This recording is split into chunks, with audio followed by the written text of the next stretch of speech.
On today's episode, what monsters should you throw at your players?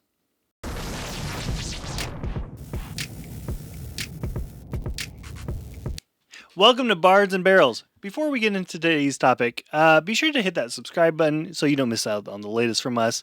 But onto the big question. So, Phil, we're moving on to a homebrew, and you're trying to figure out what monsters to feed us.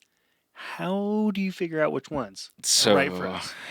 good question. There's a couple things to consider here, right? We are moving from a book to a homebrew. Is kind of where we're headed. So obviously, like I've had some experience using some book encounters, things that have already been designed in those to have a little bit of a basis to build off of.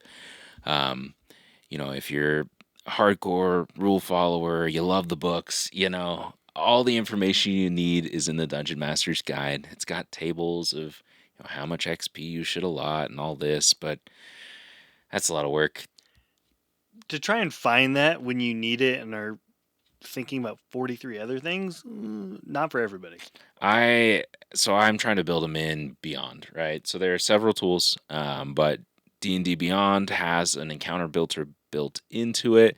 There's some add-ons you can add to some of your virtual tabletops as well, if you're playing there. Even did a dry run kind of with using an AI tool, asked to Gemini, like, hey, build me an encounter for 4 level 13 characters.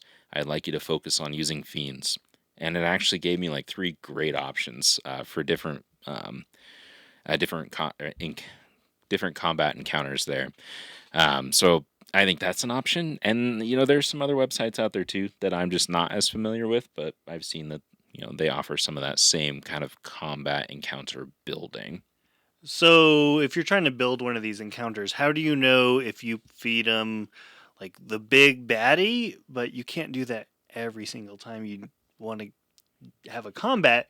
So, what are you trying to balance when you're making your encounter? Yeah, so that's a good point, Brett. So if you read through the Dungeon Master's Guide, right, a typical adventuring day is supposed to be 6 to 8 medium or hard encounters, and they're saying per long rest, right? As a party as a whole, we don't typically follow that at my table. But if you are going to build around the original raw rules, that's typically what's described. The Dungeon Master's Guide has a whole table for that, how many XP are allotted at each level per character. And then there's a multiplier if you're talking about multiple monsters, and it's a lot of math, right? Uh, I'm not going to do that math. If and I'm I, trying to come up with something, no. I don't either. So in Beyond, one of the nice components, if you do use Beyond, is they have an encounter builder. It's still listed as beta, which is kind of funny because it's been out there for a couple of years now. It's time. It's time. But you can go in, and if you actually have a campaign set up, so I can select the campaign that I have all the guys' characters in and choose which one of the characters are going to be a part of the encounter, and then it automatically does all that point assignment, everything like that for me. And then I have access to all of the monsters and beyond that I have purchased in different manuals. And then I can just pick the ones and add them into the encounter. And then it automatically tells me, hey, is this easy, medium, hard, or deadly? Based on the monsters, based on the party. And then I can make modifications from there. And if you have them in Beyond, 3 months from now, as we level up, hint, hint, you should be able to, it should automatically update, right? Yeah, so it'll keep track of your character levels in there. I can even adjust them or, add additional characters too that you guys might not know about potentially. So I can do all of those components in there as well. If you're, a hardcore D&D Beyond user and you run your encounters through Beyond as the DM, you actually can do all of it there. The tracking of initiative, everything like that. Obviously we don't play all our entire campaign in there, but that is another feature that's available there as well. So that's where you maybe do some pre-planning in D&D Beyond, but then set up your play for that session in like a Roll20 or Foundry or something like that. Yeah, that's the approach that I take. So in our campaign, we just met this last weekend, and I did most of my encounter building in Beyond, but then I took everything that I did there and we're in the crux of getting into Foundry, is where we're headed, but I didn't have time to get everything built there. So I actually took what I had and I wrote it down on paper. And that's ultimately, I had scenarios built out for, hey, what if one of my PCs gets into an encounter? What if two of them are together? What if the whole party's together?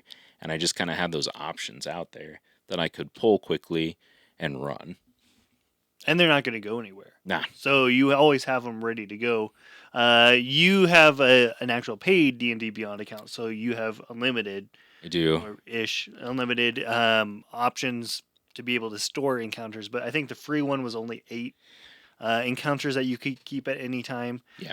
But encounters aren't just combat; they're also social encounters, exploring encounters. There's other types of thing that would take a part of your adventuring day. Well, and I think that's super important to note too. So the thing about the combat, or excuse me, well, I call it combat encounter. The thing about the encounter builders, like in Beyond, is they are specifically set up for combat. So if you are going to have a social encounter and you want that to contribute towards obviously your character's advancement, planning out things like that in the encounter builder on Beyond are going to be a little bit more difficult. It's not necessarily configured for that. So, what's your approach to building encounters? How many green dragons can you throw at a party? Let us know in the comments. But thanks for following along with us. Be sure to hit that subscribe button down below to stay tuned for all the latest from us. And until next time, we'll catch you later.